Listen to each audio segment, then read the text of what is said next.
Every time it got difficult, people would put a little note on their drawing and an arrow that would say, by others, and this bit by others, and this bit by others. And suddenly I was going, okay, so who's actually going to do this? And who are these people that are going to start to figure out things that are really difficult? These unknown people that were solving all the problems. And I seen in big practice that it often creates huge issues around scope gaps and cost and time and all of these things. So like all good ideas, I decided in the pub one evening after a beer that I needed to become by others, whatever that was. So a couple of beers to drink on the train and we jumped on. At that time we sat down at a table and there was a guy opposite us, and we sat there undoing our bags and all of that stuff, and sort of looked at him and he looked sort of like a bit miserable staring into his laptop. So said, hey, how are you, all that stuff, and he just said, oh, I've had such a bad day at work. I've just come from a meeting with an architect and it's gone terribly. And I was like, well... Richard, great to have you here. And we met actually in a networking event.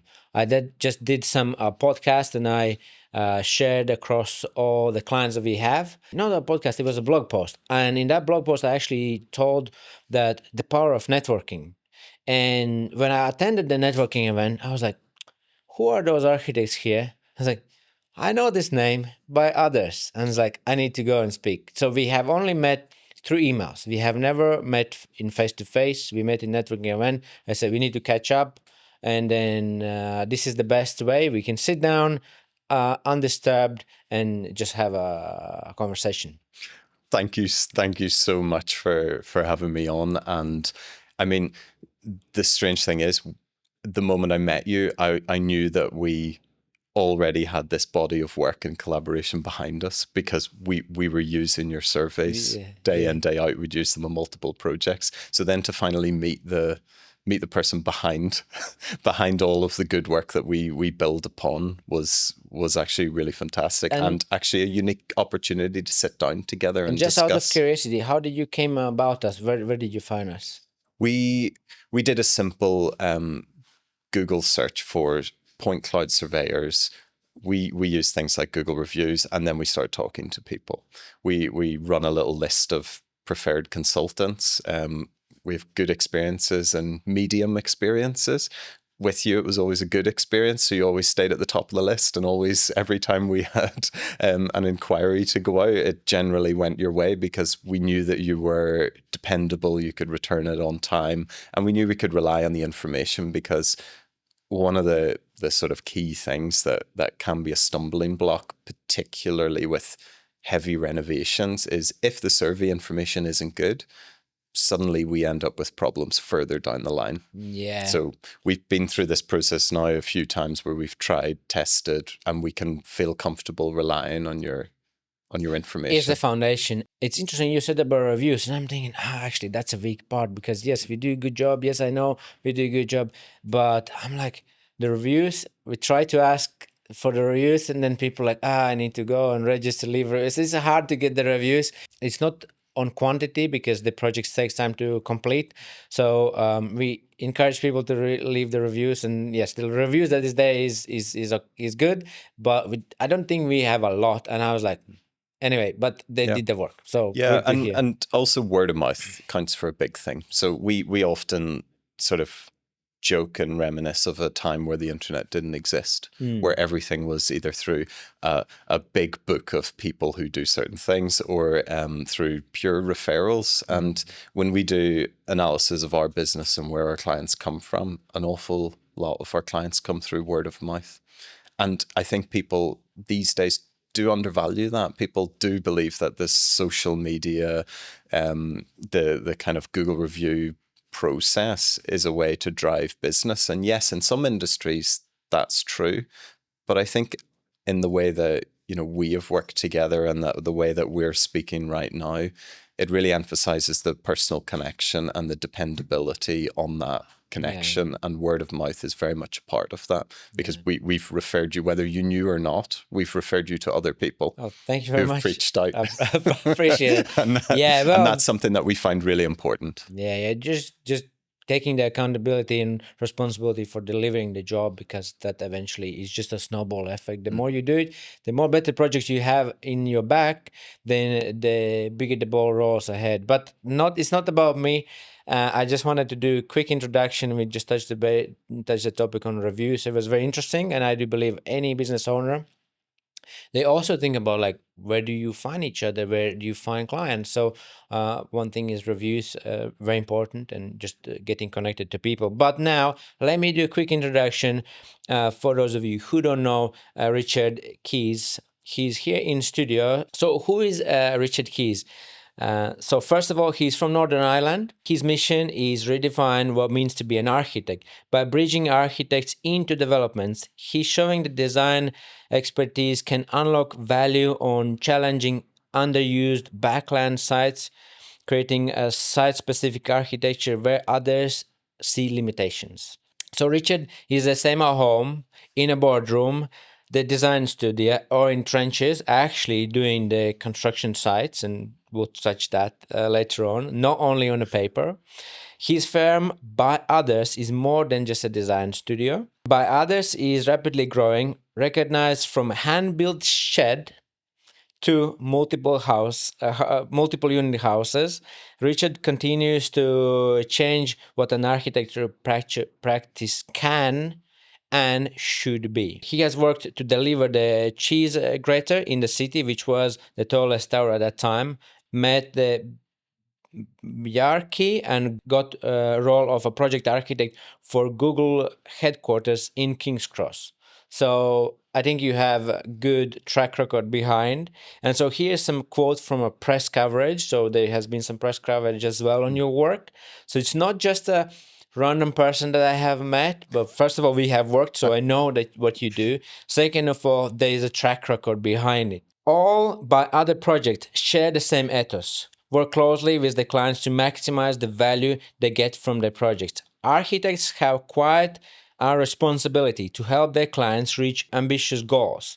We pour petrol on the optimism. From a small shed in Peckham, we can do anything, says Richard Keys.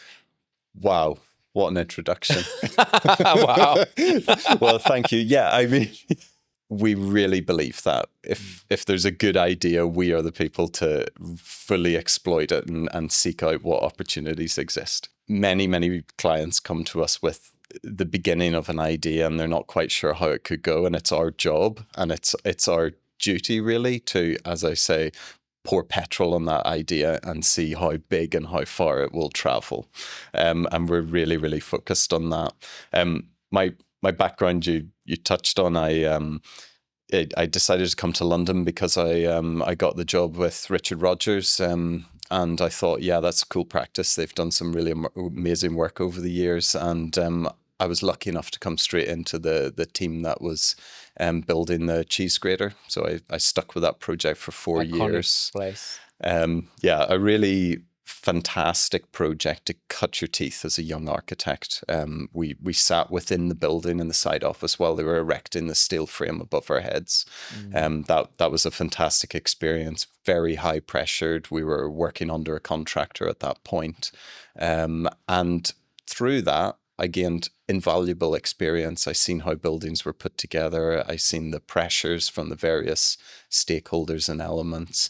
And then off the back of that, I was introduced to Bjarke Ingels, who at that time didn't have an office in London, but was potentially going to open an office. I was then fortunate enough to hear back from him that they were starting an office, and I secured a role as the project architect on Google's headquarters in King's Cross. Wow.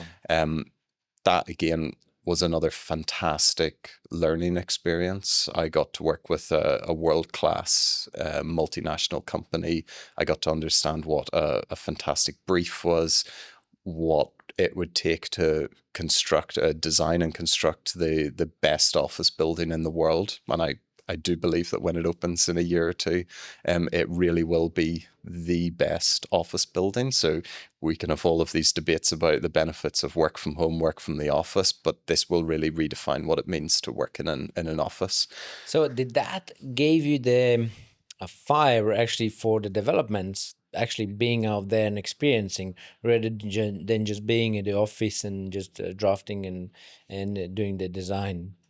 I I always had this urge to understand how clients interact with development. It was very fundamental to my kind of understanding and interaction with architecture, to understand how a client approaches that process. There's so much about briefing, financials, seeking opportunities that circle architecture. And I started to look outwards beyond what a typical architect does, which is do drawings, because architects do and can do so much more than that. So whilst I was working at these, very highbrow practices within London on world-class projects, I always had it in the back of my mind, I was going to leave and start my own business. That was always the goal from the get-go. Nice. So now we know a little bit about the business inside. Okay. But now my question is, personally, like, what's your personal story? Like, who you are, what drives you? Because even if you had an idea to start your own business at the very beginning, not everyone does. So there's something that drives you, something that pushes you forward. What is it? Yeah, I don't know. I think there's a couple of elements to that. I think some people have a psychological element which is sort of highly ambitious, that some people have it and other people don't have it. Some people can be really fantastic team members. I probably work in quite a chaotic way. I might not be the best team member, but I do feel that some of my strengths are sort of leading a business where I have the flexibility to work odd hours and work in ways that are not sort of conventional or normal, and that's one of my strengths. I was very fortunate in my upbringing. I got to observe my father running a business, so I was exposed to people running businesses and the excitement and the pressure and all of those things. And I also, spent time as an employee, and sometimes as an employee you don't like what your boss is doing. Maybe they buy the wrong type of fruit and leave the wrong bananas and apples in the canteen that you don't like. So I always had this thing. I was like, I'm just going to do it my way. It might be right, it might be wrong, but I'm going to try and like build a team of people who are similar but different to me. People. But it also comes from like a place of like, you decided to become an architect. Like, what stirred that in you? So you're a young kid playing around, your father's running a business. Okay, you can become a business operator, business owner. You can open a shop, you can do other things. Like, you live in Ireland, as I guess at that time, and now why architect, and then why London? Then, like, how did that develop? I basically, from a very early age, I was making things. I was always making things. I was the guy that had like infinite amounts of Lego and Meccano and all of those things. That then drifted into, as I became a little bit older, where I actually had like woodworking tools and I was actually making physical things. So I was always involved in that. I was probably one of the odd people that had a welder when they were like 15. So I was always in a kind of unusual kind of like realm of needing to make things. So that kind of started to get out of control, and I started to think of where I'm going to go. At that time, everyone was trying to pass their A levels and all that stuff and head off to university. I kind of had to just get through that process, get best grades I could, and head to university. And I thought architecture was quite good because it looked like I could combine those things of making and some of the like drawing skills that I was getting into. I was probably like, as a teenager, an early adopter of 3D modeling and things like that. So I was already modeling things back then, modeling things, making things. And I had early understandings of things like laser cutting and stuff like that. So I was really keen on that. Architecture seemed to be this thing that I could blend those things. So when I went to architecture school, I actually went to art college. So I went to the Edinburgh College of Art. I didn't go to a traditional university academic setting. It's the same course, the same outcome, but I very actively chose to be around fine artists, sculptors, textile designers while studying architecture. It was a much more free environment. And now that we hear in news this situation, what happens with the student loans? Okay, many students take out the loans, maybe start studying architecture. They're all excited. Now they finish the university. Now they are in debt. They work, and they repay, and the debt keeps growing, and they cannot get out of it. Like, what say do you have on that? Do you have a student that still left? Do you find yourself in the same situation, or what's your situation? So I'm quite fortunate. When I studied, it was before it kind of became very acute. So I'm old enough to have benefited to not be stuck under this current system. How old are you? That said, I am 37. That said, I do employ people who are in that terrible situation. Yeah. And I look into this world and I think, if I were to wind the clock back, what would I do? There is a bit of an issue now where that cost and that loan, does it bring the benefits that you need to do the role? And because of my unusual view on things, I'm probably not wedded to someone having the most rigid architectural education. And that I would not be so prescriptive to say you must have studied this exact course, learned these exact things, and burdened yourself with that massive burden of student loan. So I would certainly be someone who would look at a person, understand what they did and what they can do and what their ambitions are, and then look to work with them. So, for example, I would be more than happy to employ someone who was a furniture maker who understood 3D design and CAD, but understood connections and joints and quality, as opposed to a newly graduated architect. They're similar but different backgrounds. Yeah. And I think those are things that we really should consider in architectural practice. There's place for everyone, and there's place for the education, there's place for actually just the skill. And so my understanding would be the most important thing is not just the knowledge, because knowledge doesn't always mean there's a skill. So we may know something, but that doesn't mean that we can do it. Let's say people have problems with weight. They know how to lose weight, move more and eat less. Do they lose the weight? Okay, so if you know how to build a house or how to do the design, can you actually do it? So it's two different things. Yeah. We have to have the education should lead to a skill, and if it leads to a skill, it transitions into work, it transitions into results. That then becomes like, okay, it's an advantage. But if all that is there is just the paper and just the knowledge, unfortunately, it can be that people are in a trap and they just wasted money and years. There should be a skill that they can apply, and skilled people are always required. Is it a mechanic? My car is in service for 4 months. They cannot fix it. I need the skilled mechanic. Yeah. But it's the same. Like architects, I kind of encourage people to think really dynamically in what we do. So we're looking at all sorts of options of how we engage with projects. We've engaged on projects as an actual building contractor, where we've started to assemble actual on-site teams and run the construction. We're engaging in development because we want to understand the pressures around that. We're really sort of trying to build into the practice this culture of dynamic thinking.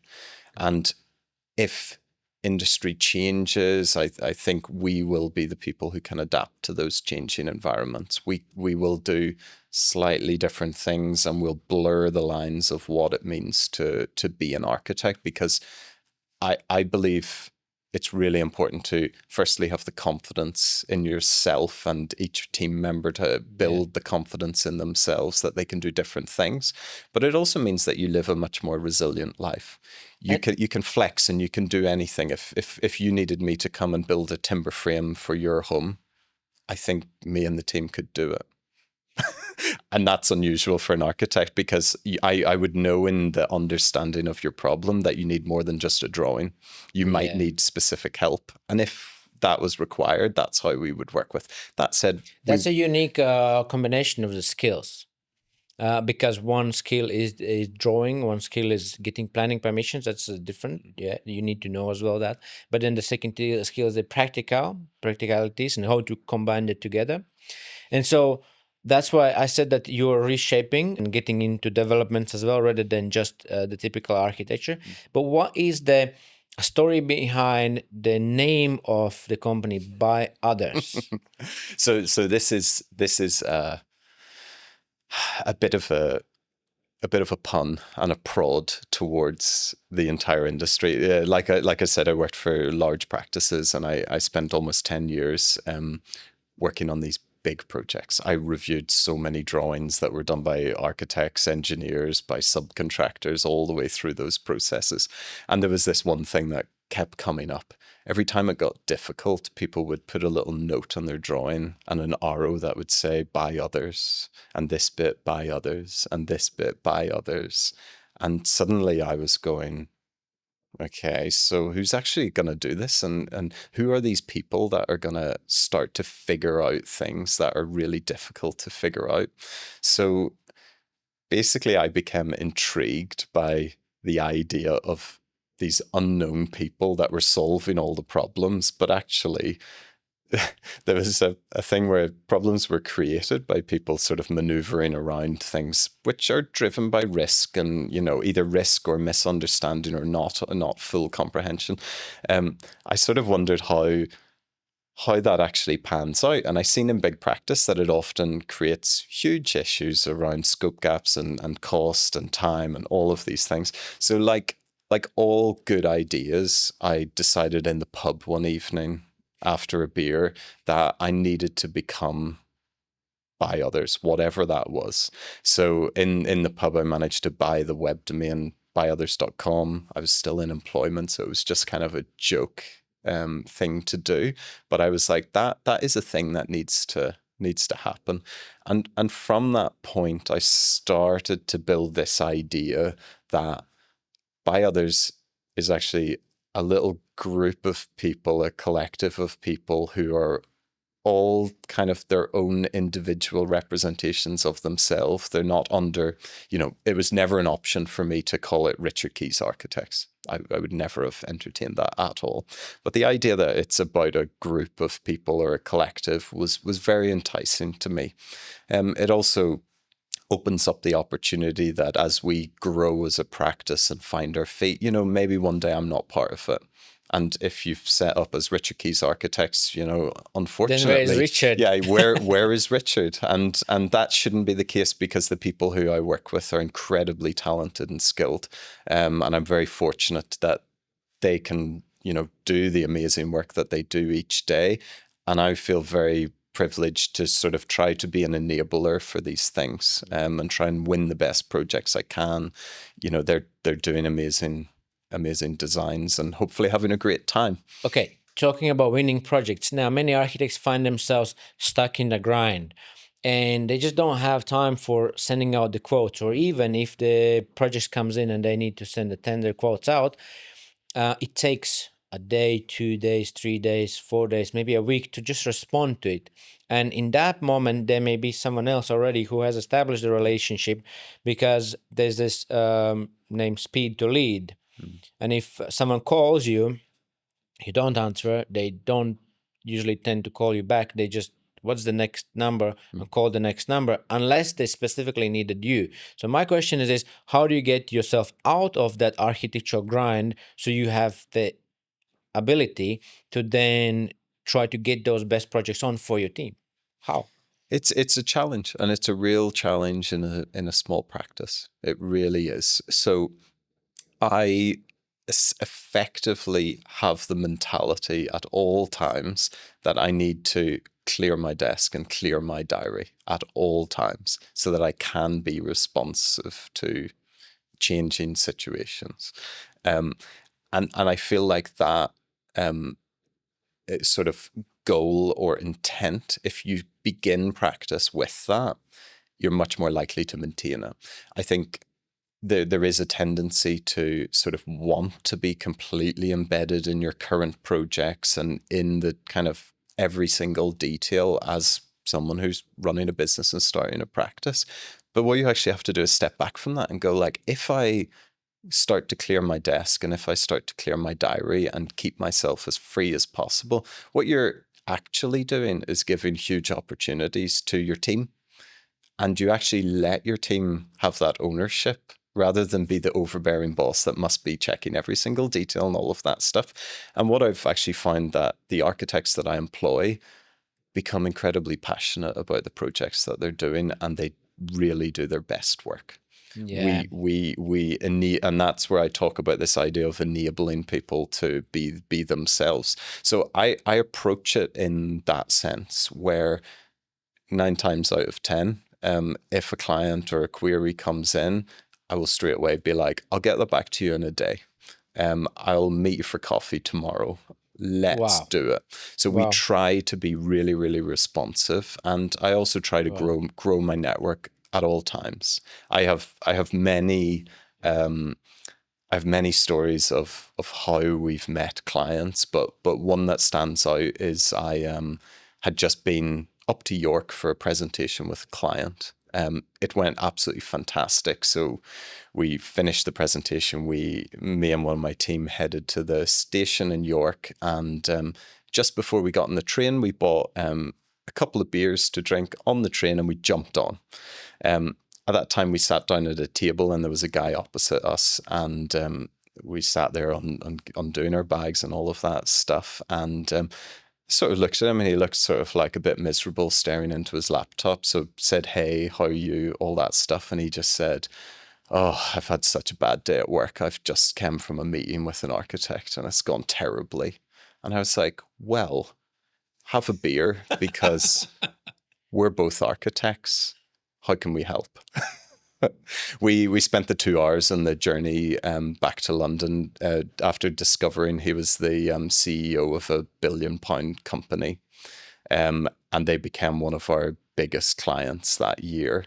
But by the time I had got back home from the station, we'd already been introduced to his team, and we'd set up a meeting two Oh, days wow. later.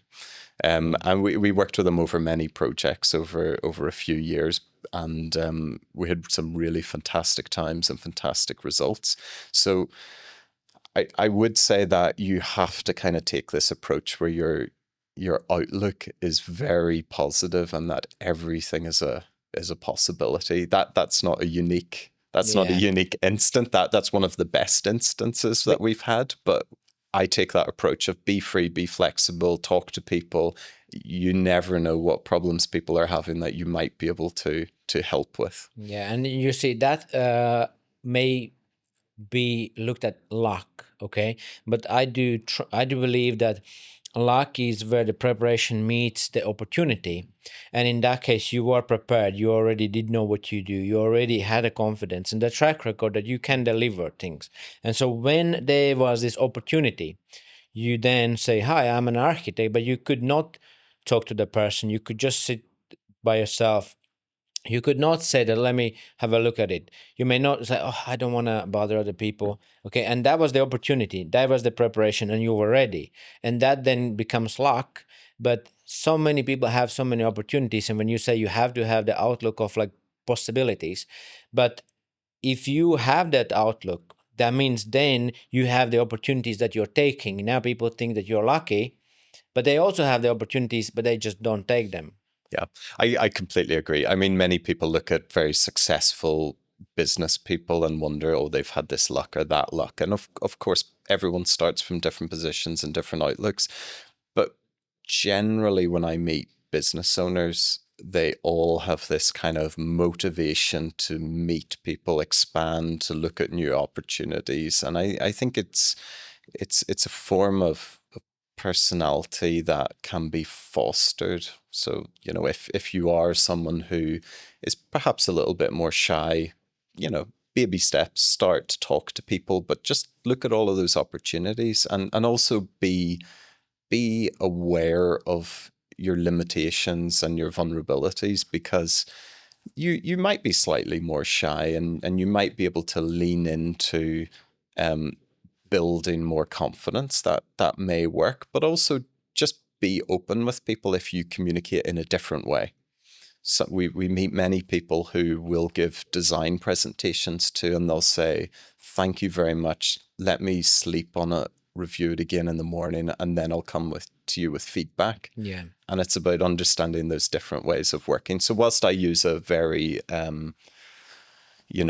outgoing approach to meet people and talk to people, there are other ways that you can kind of, build connections. And that could be through this very conversation where you have a network that I'm not connected with fully. And then suddenly there's just a very gentle email and a coffee, Yeah. that come off the back of it. So there's all of these different ways, but you just have to be available and open to take them. And if you're running like crazy, doing everything, you just don't have the emotional space, but also time to then do those relationships. And so that's what you said, is just keeping yourself available, or at least allowing yourself a margin. And I remember myself running a business, and I actually literally worked 6 days a week and Saturdays as well. And it was at the beginning was like 12-hour, 14-hour shifts. And just like here, I was just coming to the gym to refresh my mind and then go back to work. Anyway, it ended up burning myself out and getting panic attacks. So that's not a good way. After that, it was like hitting my in my face, like, do something else. Like, this is not working. And then I was like, okay, only Monday to Friday. That doesn't mean that I don't work Saturdays, but now if something needs to be done, I have that Saturday, which I can then leverage as my margin. But if I work Monday to Saturday and something happens, I have no space to squeeze it in. And maybe that's in a day where the goal is maybe you work 8 hours, but you plan to work for like 6 hours. That means you have 2 hours free, whether that's coffee, whether that's meeting, whether that's responding to the quote. But all of a sudden now you can do that. But if you don't have, and you're always running on red, like a car, always running on red, sooner or later there will going to be a burnout. And I experienced that. Have you experienced any burnouts? I haven't. I've been fortunate. I mean, I've been in big practices where, yeah, I've been working 60, 80 hours on a regular basis and not encountered that. I think the thing that I found as balance in those really intense scenarios in the past, but also in my current situation of running a business, I really try to find the enjoyment in what I'm doing at all times, and whether that is drawing something or whether that's meeting someone or trying to solve a particularly tricky problem. I find that burnout, a high level of work can be offset through this kind of enjoyment factor. So I completely disagree with the pressure that some young people, particularly architects, are under, where they're doing very either menial or mundane tasks for a very long period and expected to do those very long hours. I think that is completely demoralizing. And I think that is sort of, again, part of my approach of give these fantastic opportunities.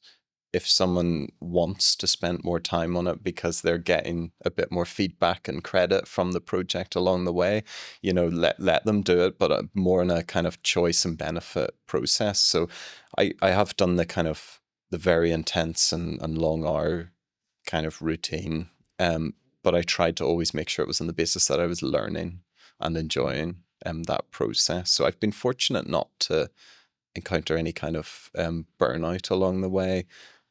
There's always moments where it's hard, but I tried to steer away from that, and I think as you describe, you do need to just eke out times in your day to respond to things. And you see, now what you said about the meaning and doing long hours on the same task, okay?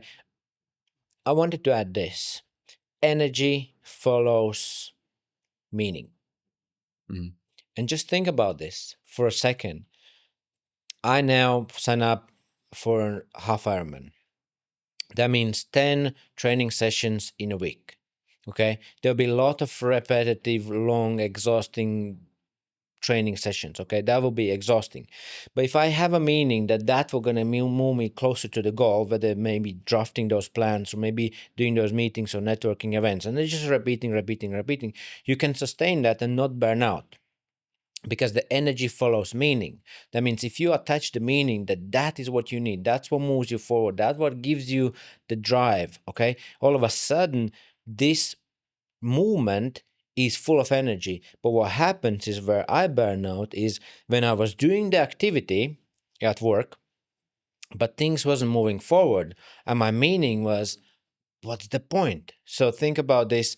You work in a large architecture company, they assign you a task, and you're like, what's the point of me doing it? And now you are doing 14 hours, 14 hours, 14 hours on the same thing, and there is no meaning to it. So not the 14 hours or 16 hours work or 8 hours or 6 hours work is determining factor, but the meaning behind it, because the energy follows it. Because you probably, even as doing your own business, you may have worked even more. You may have done even more than that before. And as every business owners, they know, then, if you're just working somewhere, you probably will do less than if you if you start your own business, because you become the accountant, you become the manager, you become the person who does everything. But there is a meaning higher than just executing the job. And therefore, those long hours doesn't feel the same. But the burnout comes when we lose the meaning. So here I have a quick rapid fire question. So architects design buildings or just decorate developer spreadsheets? Architects design buildings. Is the future architects a builder, developer, or something entirely else? I think it's a changing industry. It's going to be very different in 10 to 15 years than it is today. We've got problems that we've touched on already around education. We've got build costs. We've got, Building Safety Act. We've all of these different things. It's going to be shaken up because it's under so much pressure. So there's a big opportunity right now. If architects lose control of construction, did they ever really had control over developments? Architects don't always have the control that they should have in the construction phase. And I think sometimes that's overlooked. So it depends on the scenario. But sometimes they've lost control before they've even started. Are architects playing too small? Yeah, we need to go bigger. Would you build your own project if your reputation depends on it? Absolutely. You take the risk? Absolutely. I will 100% easily. Is 2026 the year architects reclaim their agency? By that I mean, reclaiming agency means architects take back ownership of design, execution, and even financial outcomes, rather than being passive participants. We were doing that in 2025, so it's already happened. I'm sorry. Is the traditional architects becoming extinct, out of date in 2026? It's a tough one. What they are doing is dropping their fees to win work. And what I'm saying is the more dynamic practices are now stepping in and taking on a slightly different role. So in time, they will become extinct. Study that I looked up online about the optimism in the industry. And a smaller architects, if we would put a mark, let's say 0, this is an average level, and then smaller architectural practices would go into -8 in terms of how positive they are about what's happening. But then the larger architectural companies would have +39 in the optimism. The smaller is kind of slightly negative, it's like things not moving ahead, things not happening. But the larger developers goes +39. That means, there's great things ahead. It's a very complicated topic. So predominantly small practices work in the UK. Bigger practices can work internationally. That's one factor. So if you're a big practice, you can work in multiple locations, all from London, because in London, we really have the best consultants, I believe, in the world. So you can work anywhere. Smaller practice, it's harder to utilize that or leverage that ability. So I think when you are a small practice, your work's tied to the UK. The UK is particularly tough right now. We know that build costs are very high. We know that there's issues about wealthy people and investors operating in the UK at the moment. So that presents real challenges for the small and medium-sized practice, but also small and medium-sized business in the sector. Smaller practices would work with private clients, residential, when the larger would work with organizations and governments, and there may be different approach. Let's say build the bridge, build the development, build the infrastructure, build the Elizabeth line, and then there's multi-million pound projects.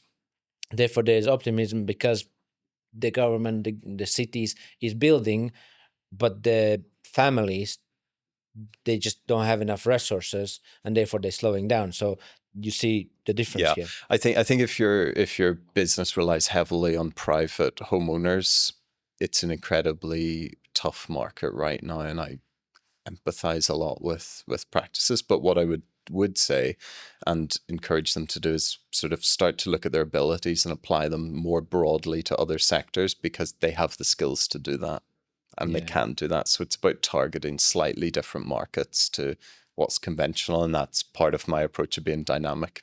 So why small practices struggle whilst integrated firms are thriving? Are architects giving away too much value to developers? Very tricky in what architects accept as risk. Tendency that when things become risky, we start to sort of push them away and let them go. And then you just put the name ByOthers. Absolutely. And then that means you. Ideally, for all the architects listening, when they write the word ByOthers, if they could just put my mobile number next to it, it would be even more helpful. It's amazing marketing strategy. It's amazing. Well, you know, we say that as a joke, but we've actually received calls in the office and the landline of people, normally contractors, who've received drawings that say ByOthers, and they've called us wondering, are we a supplier or how can we help them? Amazing. It's happened multiple times. Amazing. I think you find a problem, you find a pain, and you decided, let me be the solution to it. And that's where all the businesses starts. It's true. It's a joke. It's like, you know, we just wanted to have fun, but we are with it. It embodies our approach to try and solve things that are difficult and problematic. Yeah. So when we talk about ByOthers, there is ByOthers Studio Limited. There is Places ByOthers. Then is Build ByOthers, and then is Healy Ltd. So what is the structure of these? What's the difference? Why there's so many ByOthers, and what is Healy Ltd? Why it's not ByOthers Healy? Yeah, we're involved in lots of things. Fundamentally, we're a design studio. That explains why we've a company. But because we have started to branch out into other sectors in the built environment, so we have Built ByOthers, which I ran with a good friend for a number of years, where we were actually building projects, and that was a really good experience around learning how buildings are actually built a small scale. We're also then able to expose our team to very much the hands-on sort of nuts and bolts of a construction company, because a lot of architects barely get any site experience in their role, but when we had that in-house, it was absolutely fantastic. They could see how things were working. So that's Built ByOthers. And then the other one, Places ByOthers, focuses predominantly on development. So that is a development company where we're looking at opportunities to develop sites, and we're working on planning permissions and really hoping to bring forward housing developments in the future. We're sort of building up our pipeline slowly but surely in what I believe is quite a challenging market to deliver developments right now. Why would you say that? At the moment, land values are too high and build costs are too high. You sort of bring those two things and think about them quite carefully. So a landowner might expect X for that piece of land, but that's actually based off a valuation 5 years ago. Land values have gone down in recent years. What would you say percent-wise? 10%, 20%? I think you could be taking maybe even up to 40% off some pieces of land. Wow. Through, you know, our friend COVID, values changed dramatically. People's lifestyles changed dramatically. So if you're building a number of flats in London now, they won't be worth as much as they would have been probably in the sort of 2020 period. So we can see dramatic decrease in values of properties in the land, and the build cost goes up. So The that build means cost you goes up, literally yeah. spend more to get less. You, This is tough. you might pay too much for a piece of land to then pay too much to build something to then not get enough when you sell it. Wow. So many developments right now are just simply not viable with that balance. So either build costs need to come down, which they won't. Land values need to come down, but I mean, I would know developers who are owning land where, you know, they've paid 3 million and it's only worth 2 million. Wow. Are they going to take £1 million loss, or are they going to try and wait until things stabilize? So things like that are very problematic for our industry. And, you know, post-COVID, people are really keen on outdoor space. So apartments with smaller terraces, they're not as desirable as they used to be. I think we're at a sort of almost 10-year low now for the value of an apartment. It's difficult on a site which requires apartments to be built, so it needs to be, you know, 5-10 stories, for example. So things are changing, yeah. Things are changing massively in the market. And so what is the other companies, Built by Others and Hilly Ltd? So Hilly is just a vehicle for ownership of some land. So a lot of developers have a corporate structure where they have ownership of land in one entity, and they have a development company that works in another one. So Hilly, ultimately, if that specific development was built out, that would be transitioned into a freehold company for the occupants of that housing. And then you are a developer yourself? Yeah, I've very much spent a career working with developers and understood kind of, you know, the common grumbles within the industry of why is the developer doing this and why is the developer doing that. I then started to get really curious about what it meant to be a developer. I didn't really know what they did. You sort of look on the face of it, and they hire a bunch of consultants, and somehow they've got this piece of land or building or whatever it may be, and you sort of wonder, well, what are they bringing to the table? But I just thought, I'm not going to get involved in anything that sort of starts to grumble about our clients or our developers. I was like, I got to understand this a little bit more. And I had this really curious mind that said, well, let's just start to do it. So I started looking at various opportunities, and now we've started to bring those opportunities in as developments. And it has been a fantastic learning curve for our business. I think generally the wider public and architectural industry don't understand what it means to be a developer. People perceive developers as wealthy people coming in and doing things in local neighborhoods and changing them and upsetting people. A developer has a very hard time to actually sustain their business and actually even make any profit. You know, if even survive, developers go bankrupt all the time. So I wanted to understand that because I wanted to be a better architect. So that is kind of what we've done through that mechanism. So we have had conversations with potential clients and current clients, which go along the lines of, a client comes to us and they go, we're really stressed about this and this is not working. Our development doesn't stack up. Can you take a look at it? And we go, absolutely, let's start to look at it. And because we as a practice have been involved in the process of find an opportunity, raise the funds to purchase that opportunity, look at the risks around planning, the risks around build, and start to see how these various pieces come together, we can actually start to have conversations with our clients on a different level to someone who is just a consultant.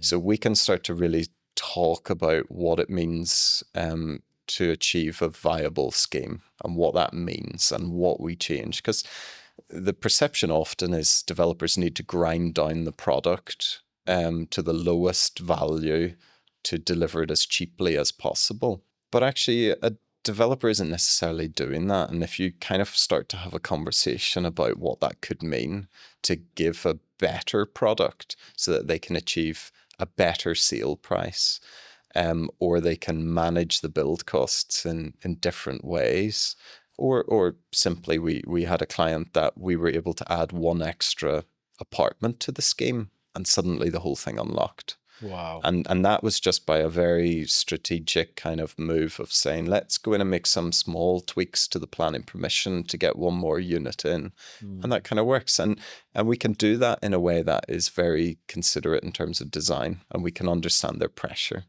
because it's understanding the risk that that developer is taking versus where the design team's input comes and is best put to use really helps. Yeah. So Rather than just thinking about the design, but actually thinking about the consequences. yeah, The question is, why aren't many more architects going into developments?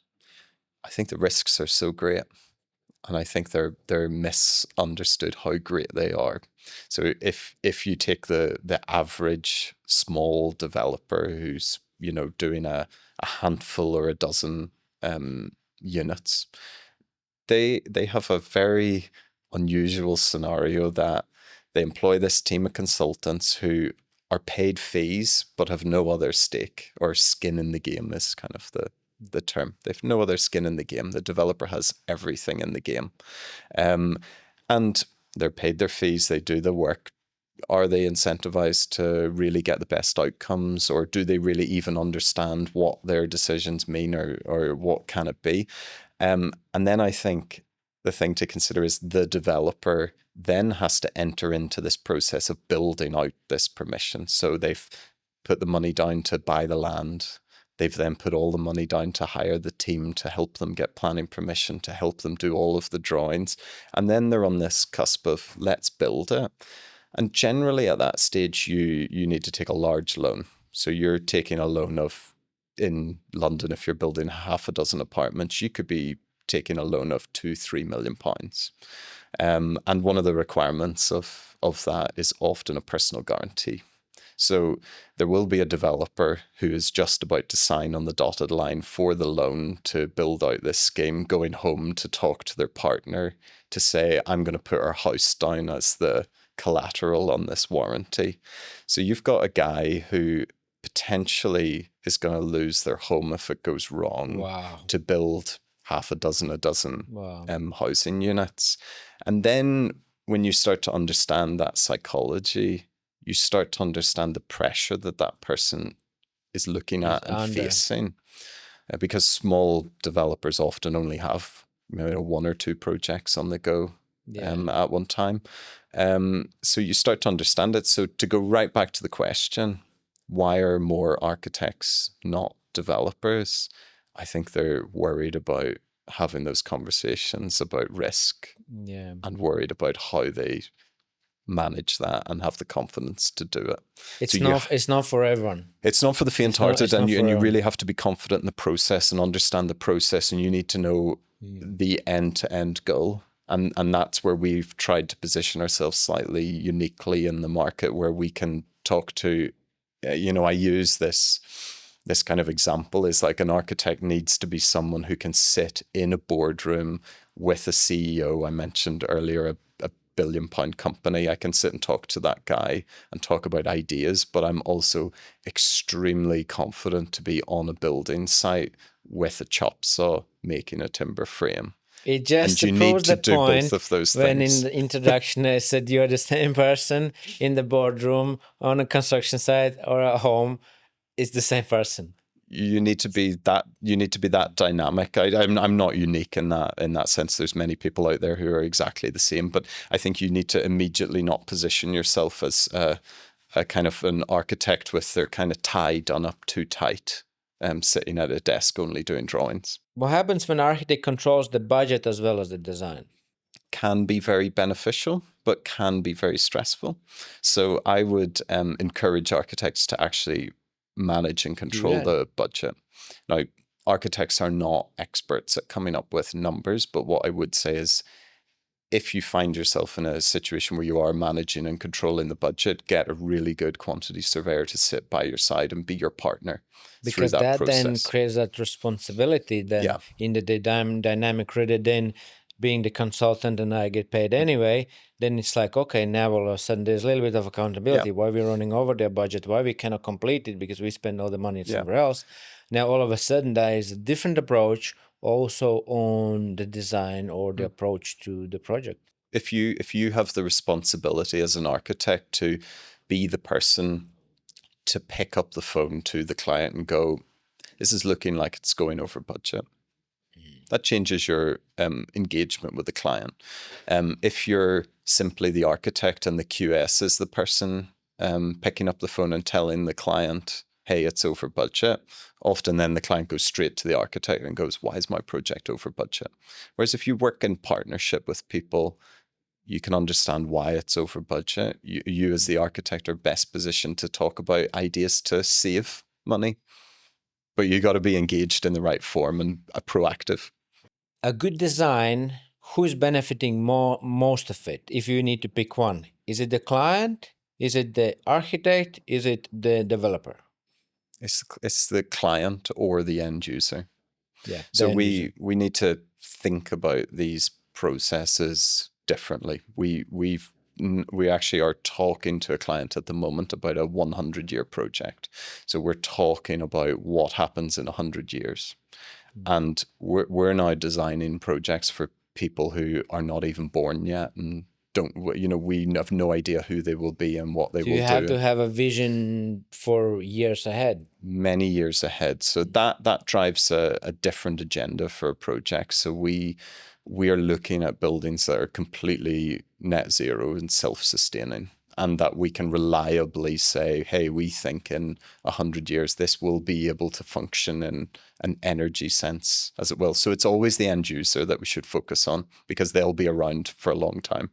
So you touched the sustainability. And so here we know in the news about the Donald Trump. And so Donald Trump scraps the legal basis underpinning US climate change regulations, okay? So we see things shifting and moving. And so the question would be logical now. Are things moving towards the results and actually getting things done? Or we are still kind of concerned about sustainability? Because the dynamic is changing a little bit. So, right. Sustainability is a big word and a broad word, right? And what it means. But let's take it right back to a sort of simple example. So if I were to go, Peter, do you enjoy paying your energy bills each month? I don't. You don't. Would you like to live in a home that has no energy bills? 100%. Okay. So if sustainability is understood on those terms, i.e. what we call fabric first, so insulate the building incredibly well. It's one of those things. Currently what we do is, if you use a human, for example, we walk outside in a t-shirt, but it's February. And then we say it's cold, so we get an electric heater outside to stay warm. That's what most homes in the UK do, the equivalent of. What I'm talking about fabric first and insulating properties is, instead of a person going outside in a t-shirt in February, why don't you get yourself a really good jacket and go outside and you might be warm. And there's varying degrees of that. So we talk to people about how we can work towards zero energy usage in a home, for example. Yeah. And I believe that is a very important angle to be understood for the future. And so when we talk about aspects like, we want to make everything green. Okay, the materials that we use green, they may cost more. Okay, we want to have reusable energy like solar or wind. Okay, they might cost more upfront investment than just using whatever we have at the moment. In that perspective, where do you see things changing? Because we see political things changing as well. We have Reform Party now coming in. Okay, they want to reform, they want to do things differently.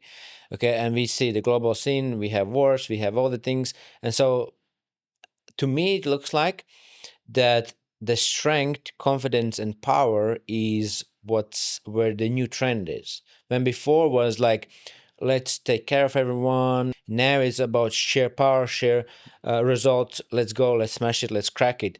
And so, if America now becomes stronger, China becomes stronger, Russia becomes stronger now, and Europe stays in the same, and with the buildings as well as the cars, then will not we be in a very weak position in economically, that again will then affect future build possibilities, architects, construction, and so on.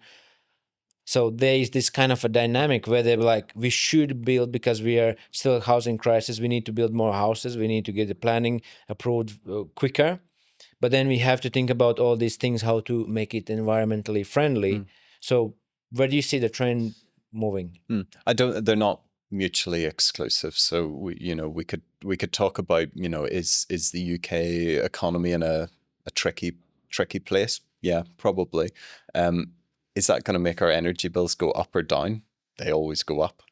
So I think we're sort of around the sustainability topic. I think in a kind of volatile, unpredictable world with all of these different things going on, the smart move is to remove your exposure to market volatility.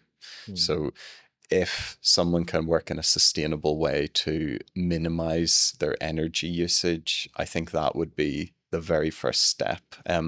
We've had conversations with competent DIY clients about how they can insulate their homes themselves to try and reduce their energy bills. So going step by step through that, you can really start to unlock that. But I think sustainability really needs to be understood in the sense that it's not a limitation or a constraint.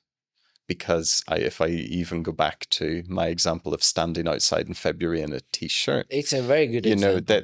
that is never going to be a good idea, no matter how big the bonfire is next to you and how big the pile of wood is next to the bonfire. It's just never going to be a good idea. So you just have to think about these things slightly differently and start to talk about exposure to markets and exposure to volatility. So would you say efficiency? I'd say just energy efficiency. Yeah. We want to build more buildings. We want to build them really well. I think that's a no-brainer. I think our financial markets need to change a little bit more. So solar is a good example where there's a huge upfront cost to put solar in. We're all aware of that. However, there are some financial mechanisms now where instead of paying in, whatever your energy bill is, £100, £200 a month, you can actually have a finance solar deal where instead of paying an energy bill, you're paying off the finance for your solar. So you don't need the upfront cost from the start. When it comes to things like insulating your home, the types of insulation and the products and the cost and all of those things, they're not really the driver of the cost. Really, it's to do with the labor and the complexity of retrofitting insulation to an old home. That's where the problem lies. It's a labor problem. But like I say, we've spoken to some competent DIYers, and because time is money. Time is money, and if you're capable of hanging a picture shelf, drilling a couple of holes, and putting plugs and screws in, you're actually capable of insulating your own home. That's what you have to understand, and that's how we think about things. A little bit of guidance, a little bit of reassurance, and the previous guest, Ruta, she said we only have as much time as we have, but the same we have limited resources, and the definition of economics is how to achieve unlimited desires with limited resources, and that's a study of how to achieve that. So here, then we have to think whether we have more time or we have more money, and then whatever we have more, we use. If we have more time, we do it ourselves. If we have more money, we pay someone else to do it. But that's where we have to be in the balance. And the struggle is if we don't have time and we don't have money, that means we're doing something wrong. But that can also be a real situation where someone goes like, okay, I need to do something about it. I need to get the EPC rating for whether it's rental property or sales property. Don't have time, don't have money. So it's a challenge. So Yeah. there will always be people who just cut the corners and say, look, let's put the heater outside and try to heat ourselves this way, because heater in Asda costs £10 and problem solved for that time. And Or then that time. you try to sell it or rent it, but then it's not solving anything. It's not efficient. Yeah. It won't last. Yeah. It won't last. Can small architecture businesses scale without changing their business model? I believe so. Now I've been in 100-person practices down to just me on the first day of starting my own business. So I've seen the different ends of the spectrum. They can scale, but it's really about embodying the culture and the purpose of that practice, which is, one of the reasons why I go, it's never going to be Richard Key's architects, because I think if that was the mentality, I think I would struggle to scale the business, because fundamentally, I would like the business to grow, and I'd like the people within the business to grow with me. And I think that is actually a more normal process in other businesses than in architecture.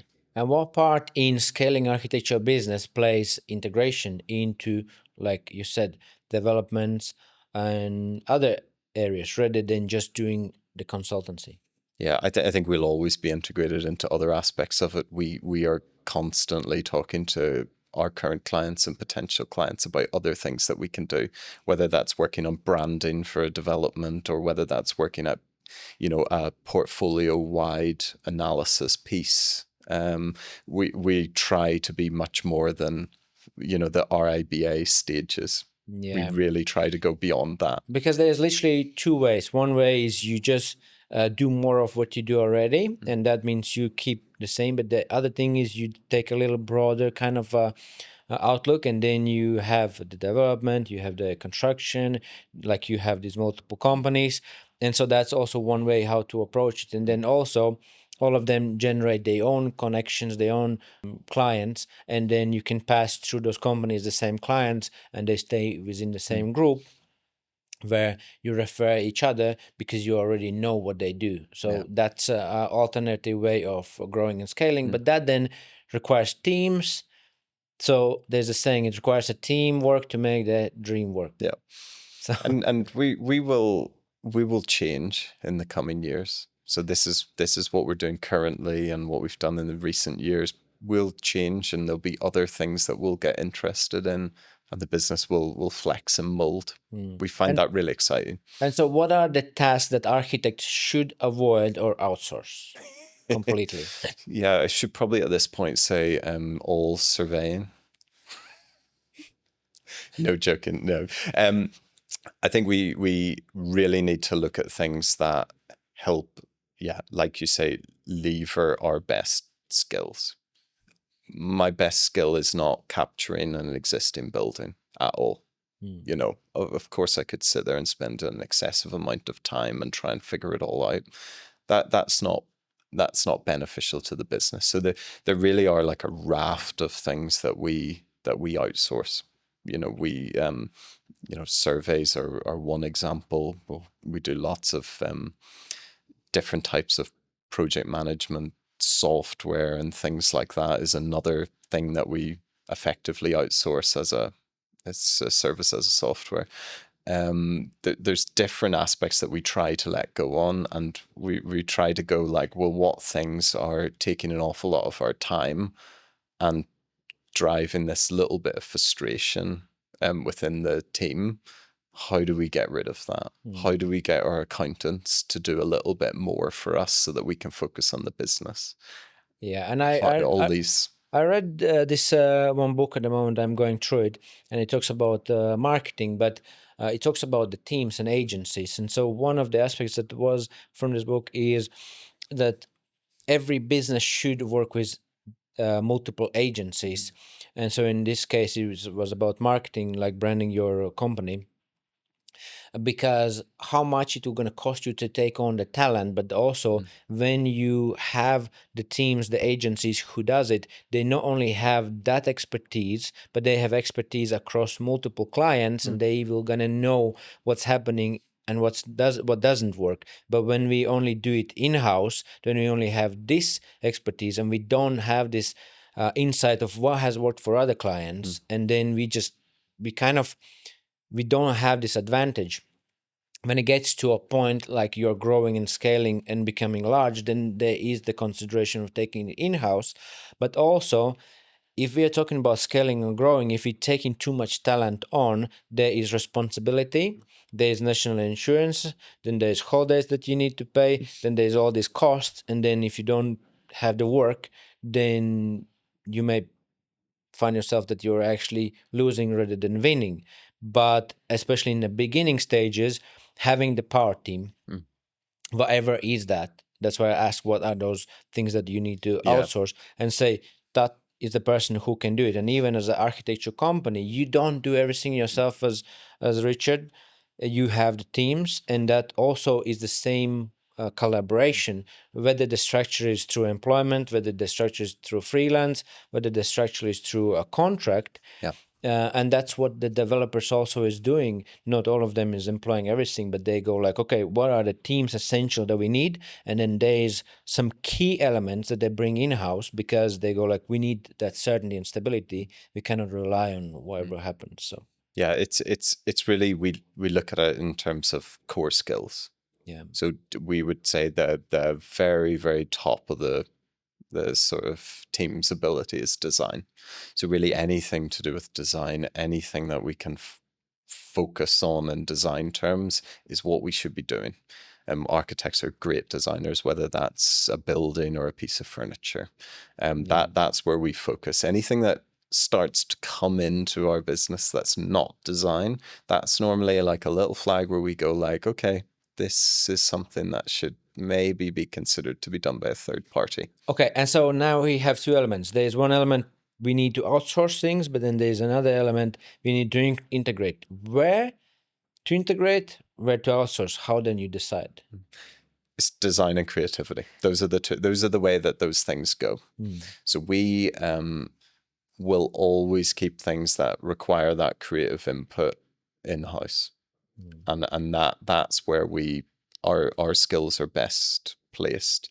I think the idea around integration, and when I talk about development and things like that, we've got consultants who are way better than we would ever be at doing a development appraisal or looking at how we can optimize some aspects of the build program. Or certainly we probably would never get involved in the sales and marketing of a property. Give to an agent. We work with really good people on things like that. So for us, it's all about design, and we'll also have this level of steering and collaboration with those people. So, there's a creative element in a cost plan, like there's a creative element in selling something where you want the sort of show home and setup and all of those things to be tied into a brand to, make all of that work and appealing. Would visualizations be one of the things to integrate or outsource? We've done both, and that is an area that I believe is changing quite a lot currently. Traditionally, they would have been done in-house. That was the position. Then there actually became this big trend where visualizers became artists in their own right, and that was outsourced. And we've some really fantastic collaborators that we work with. I think that industry now is in flux because the ability of AI is improving. It's not great, but it is improving to the point where the visuals can work in some instances, so they can be done in-house. Yeah. So then I think the visualization artists who we would have outsourced to in the past are actually expanding what they can do and the type of work that they do. So they're becoming artists that work both in stills but also video, and also some immersive environments are becoming more and more popular.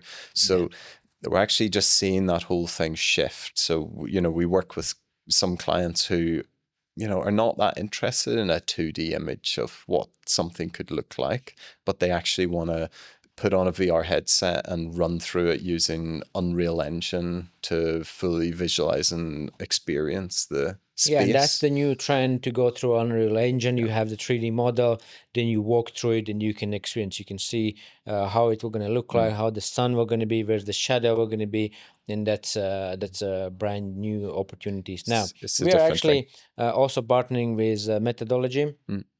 It's one of the companies that actually applies them renders on the 3D models. So that's a new thing, but I think that it becomes more and more will become more and more popular, because before the developers needed to create a marketing suite where they needed to get the people in to come there, and they needed to build it out where they can then create that in virtually, and then also that allows them to sell it to investors, which is abroad or somewhere else, because they can literally experience it as it is, and then they can ask more questions, more interactive. I think there's place for everything, but the trend is get things more online, uh, remote work, and people are more accepting these type of materials rather than physically always touching and being present there. That said, I would also say that it's becoming more and more important and relevant for the kind of physical representation and human element of materials. So we have projects currently which are in the VR world, but we also have projects where we're having prototypes made and pieces of the building made.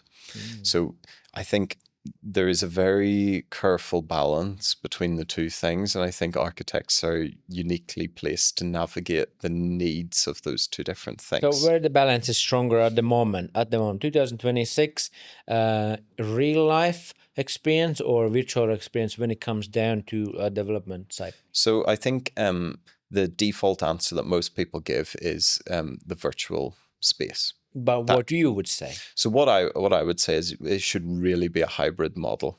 There's huge efficiencies in using a virtual reality kind of simulation of a building, but people are also moving massively towards a sort of thought process about what are the materials within my building, how are they coming together precisely, how do they smell, how do they feel, what is embodied within those materials that will make me feel good in the home.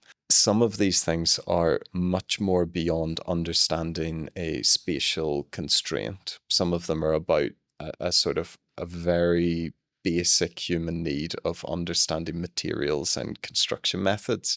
So I believe that a good balance is essential.